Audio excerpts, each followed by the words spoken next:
Olá, amigos, irmãos em axé. Estou aqui para fazer um convite a vocês estarmos juntos nesse caminho de aprendizado, né, que nós aprendemos uns com os outros, de estar conversando sobre a nossa casa matriz, falar sobre orixás, sobre a nossa casa, nosso trabalho, e que vocês possam acompanhar, que seja de bom proveito, agradecendo aqui a Secretaria de Cultura do Estado do Rio de Janeiro, pela Lei Aldir Blanc, por nos proporcionar essa oportunidade. Axé.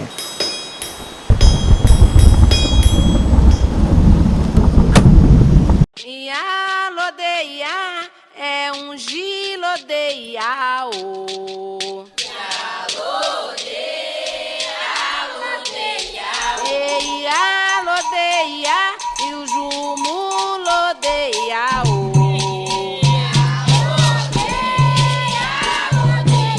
Ei, a lodeia e bonda lodeia, oh.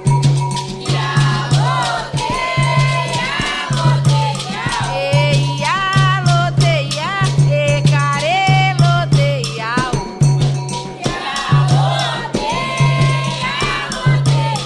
ei, a lodeia e o que lodeia,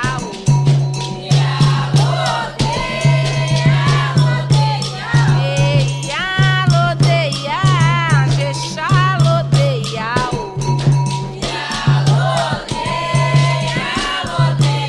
ei, a lodeia abalou lodeia,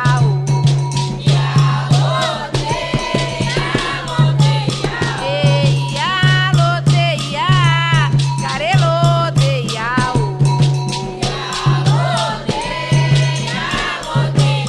ei, a lodeia botou lodeia,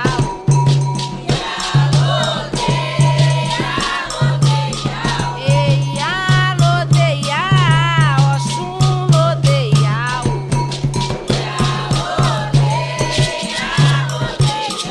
ei, a lodeia e a buquê lodeia,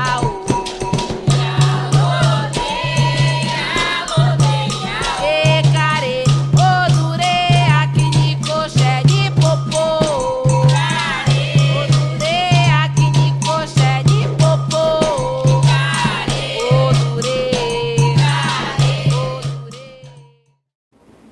Era 1968, estava eu aqui, né, morando no Rio de Janeiro, e a família toda baiana, que já tinha, minha mãe já tinha ido e vindo várias vezes para tentar a vida, como não era muito incomum naquele momento. Então, depois que minha mãe estabeleceu aqui um terreiro, minha mãe é de família baiana, né? Era de família baiana, meu pai de família pernambucana, mas como era também comum, os homens acompanhavam suas esposas para suas famílias.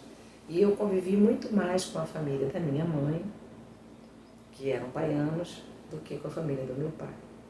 Então, morávamos no Garcia, na rua Clemente Pereira, número 3, que é bem próximo do terreiro do Cantuá, ao qual meus tios avós, minha tia-avó era Ebone, meus tios também, minha avó frequentava o terreiro do Cantuá, e, bom, toda a nossa família frequentava o terreiro do Cantuá, mesmo anterior à mãe menininha, né, como era o caso do meu tio Hugo, que já era da gestão de mãe Porquera, e atravessou, fez essa travessia para cá, para o terreiro de mãe menininha, como era conhecido. Bem, chega em 1967, final de 67, né, final de ano, a finada minha mãe já tinha ido para o terreiro, né, que frequentava desde criança e por várias vezes teve para se iniciar, e depois mãe minha mesmo orientou que ela viesse para o Rio e que aqui ela ia ter um caminho de desenvolver a espiritualidade dela.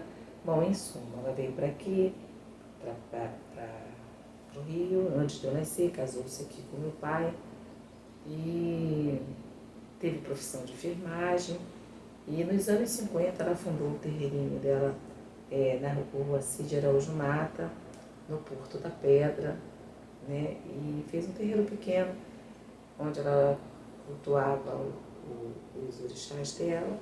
Então era 1968, eu estou aqui falando de novo, quando eu me iniciei. Sendo que eu cheguei lá em final de 1967, porque a minha mãe foi para lá, né, para o terreiro, e mãe menininha diz que Oxóssi orientou que ela mandasse buscar as filhas para se iniciar também. E aí se deu o meu encontro com Elei Aumi, Axé e Amacê, o terreiro conhecido como Terreiro do Cantuá, e a minha apresentação à mãe menininha, né? Que é, sem sombras de dúvidas, a minha grande inspiração espiritual. Gratidão à minha mãe, que me levou pelas mãos e me apresentou a esse terreiro. Então, eu cheguei lá aos 9 anos, mais ou menos, para fazer 10 no outro ano, em julho, e me iniciei antes que completasse 10 anos de idade.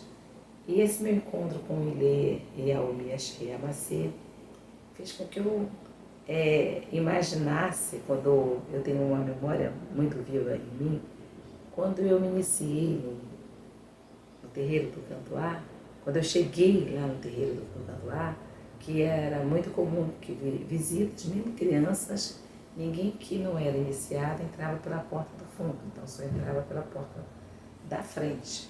Muito comum isso. E daí eu lembro de eu entrando pela porta da frente e imaginando quem moraria numa casa tão grande. Talvez eu morasse numa casa que coubessem umas 3 dentro daquela grande sala. E eu ficava pensando quem seria o dono ou a dona daquela casa tão grande. Enquanto esse meu imaginário girava na minha cabeça, né, eu ficava pensando. E daí minha mãe me apresenta a mãe menininha, né, que já havia dito desde bebê que eu era filha de Oxum. E quando foi lá e confirmou isso, eu era filha de Oxum mesmo. E aí eu me iniciei nesse ano. Eu queria dizer que aprendi, né, a amar muito mãe menininha, porque ela era assim, minha inspiração quando ela gesticulava, a alegria que ela tinha dentro dela, a simplicidade, a fé que ela tinha em qualquer orixá e que ela respeitava, o jeito com que cada um tinha a sua própria fé. E ela era uma mulher, para mim, empreendedora, era uma mulher dinâmica, uma mulher com um olhar à frente dela, né? E ela tinha uma fé imensa no orixá Oxóssi. Depois de adulta eu percebi o que é casa, é uma casa de água, né? Ilê Aumi, Axé e Amacê. Também toda a fundamentação feminina e mãe menininha, né? Que ela sempre falava que ela era Iaodé, quer dizer, ela amava Oxóssi de paixão. Oxóssi era tudo para ela. Todo mundo ali naquela casa tinha que dançar gueré, cantar para Oxóssi e louvar Oxóssi. Oxóssi era Deus para a menina. Falar o nome de Oxóssi, todos tinham que abaixar. Se Oxóssi chegasse, todos tinham que abaixar. Todos tinham que fazer reverência a Oxóssi. E Oxóssi para ela, eu vi até a fala de mãe dela esses dias, isso era o tudo dela, né? Era o marido dela, era tudo para ela. E eu lembro que as pessoas mais velhas, e mesmo mãe menininha, chegou a relatar esse fato de que ela viu o Oxóssi em pessoa, no pé da ladeira do Cantuá, quando ela ainda hesitava se ela iria subir ou não para assumir um cargo que era dela, né, desde sempre. E ela viu ele em pessoa montado num cavalo, na frente da ladeira do Cantuá, e que ele disse a ela que ela subisse, que lá ela ia ter tudo, acontecer tudo, mas que de lá ela tinha que ficar lá, né? E vivendo com ele. E ela contava isso com muito orgulho. E até hoje eu fico me perguntando que força mesmo Oxóssi tinha sobre mãe Nini. pela paixão com que ela falava, com que ela cantava, com a alegria que ela expressava quando cantava para ele, quando tocava, quando ela ouvia o som do agueré e quando ela ensinava a tocar e cantar e etc. Eu ouvi muitas histórias sobre o Cantuá, mesmo antes de conhecê-lo, né? Porque era todo mundo muito simples na família e a história era contar as histórias lá de cima. Lá de cima era lá do alto de Oxóssi, do alto do Cantuá, né? E em algum momento eu acho que uma menininha firmou essa ligação dela com Oxóssi, acho que mais na gestão dela do que da própria mãe Porquéria, por quem ela tinha profunda admiração, e obviamente por Oxóssi também. E Oxóssi terminou virando o patrono do Cantuá, né? Todo mundo dizia que a casa era de Oxóssi, e eu cresci sem nem me perceber que a casa tinha um nome totalmente feminino. E obviamente Oxóssi e Oxum no Cantuá um casal 20, como diz assim, né? Um casal que se combina, que se ama, que representa todos esses fatores juntos: alegria, amor, fartura, prosperidade, fertilidade, crescimento. Quer dizer, o Cantuá, ele tem muito disso. E Oxóssi era aquele caçador provedor daquela alimentação, porque o alimento é muito importante no terreiro, porque alimenta as pessoas que ali vivem, as pessoas que ali chegam, as pessoas que precisam. Terminou patrono, né, do Cantuá por conta disso tudo, né? E pela paixão que uma menininha tinha por ele. Então, eu acho assim, o Oxóssi significava tudo porque ele ressignificava e significava essa manutenção, né, do povo da casa dele, do povo que se estendia à rua, porque ela atendia qualquer pessoa e quem ali chegasse tinha que comer. Porque ela dizia que o Oxóssi gostava de herã, que é carne, gostava de fartura, gostava de alimentar o povo, quer dizer. E quando eu fui ficando mais adulta, fui entendendo esse alimentar, né, o grande caçador, o grande provedor, né, do seu povo, de trazer a caça gorda, a grande caça para alimentar as pessoas, né, e para ter saúde, comer para ter a honra de dividir a comida sagrada, né, para o orixá, que nós temos a honra de comer com eles, né, de dividir essa comida com eles, de dividir a comida, a comida que chama comida de santo. Então faz parte da nossa cultura ter esses deuses tão perto, ter o Oxóssi tão vivo, porque ele também representa essa vida, né? A vida da alegria. O Oxóssi, ele transcende a morte, né? Ele não reconhece a morte, porque ele não reconhece fim, né? Ele está sempre em busca de algo. Então ela tinha verdadeira paixão por Oxóssi, e cada vez que eu fui crescendo mais, eu fui entendendo esse amor infinito que ela conseguia transmitir para a gente, né? Nós conhecíamos o nosso orixá e todo mundo reconhecia a beleza e o direito de casa orixá, o pertencimento e etc. Mas Oxóssi era uma paixão unânime por conta de mãe menininha. E minha mãe era de Oxóssi e minha irmã também, que se iniciou comigo. Então, assim, eu sempre convivi muito nesse universo de Oxóssi. Então, todos os orixás deveriam dançar para o Oxóssi naquele tempo, e hoje também não é diferente. E a Queré é tudo naquela casa, né? A Oxóssi é rei mesmo, era um deus para a mãe menininha, um deus diferente dos outros deuses. Quando eu vejo o Cantuá hoje,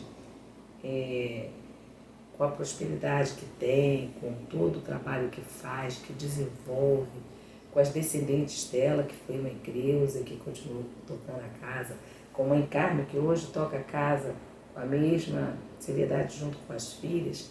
Então a gente vê aí que a palavra de Oxóssi se cumpriu com a Mãe Menininha. E talvez além de tudo isso, talvez não, com certeza, além de tudo que ela sentia por Oxóssi, a gratidão, com certeza, era a coisa mais forte que ligava ela a Oxóssi. E Oxóssi, o caçador de uma única flecha, respeitado sim como a divindade masculina, assim como até hoje na festa de Fé e Obatalá se tem preservado a cabeça de Oxóssi, que se vê que é uma cabeça masculina, né?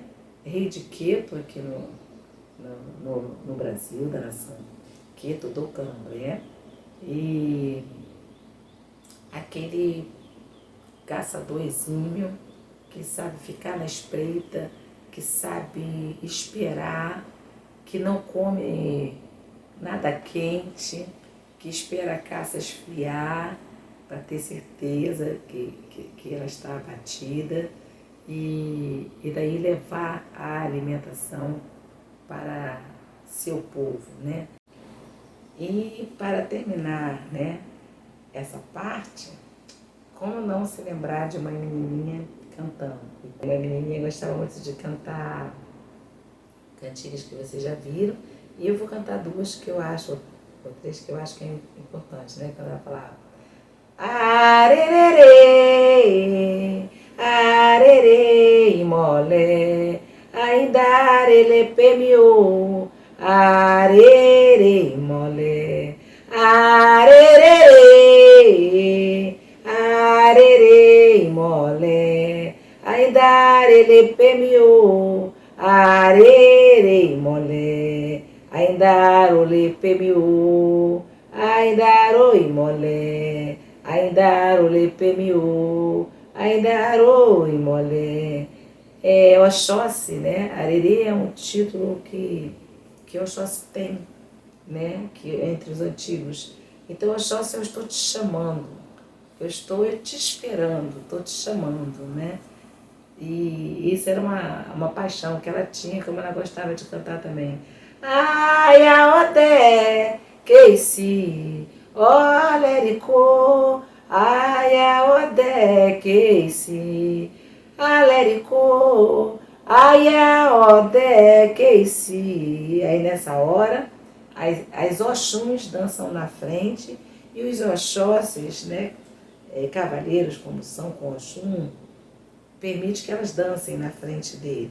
Ai, a odé, que se, odericô, ai, a odé, que se, odericô, ai, a odé, que se, odericô, aí depois vem, ai, a odé,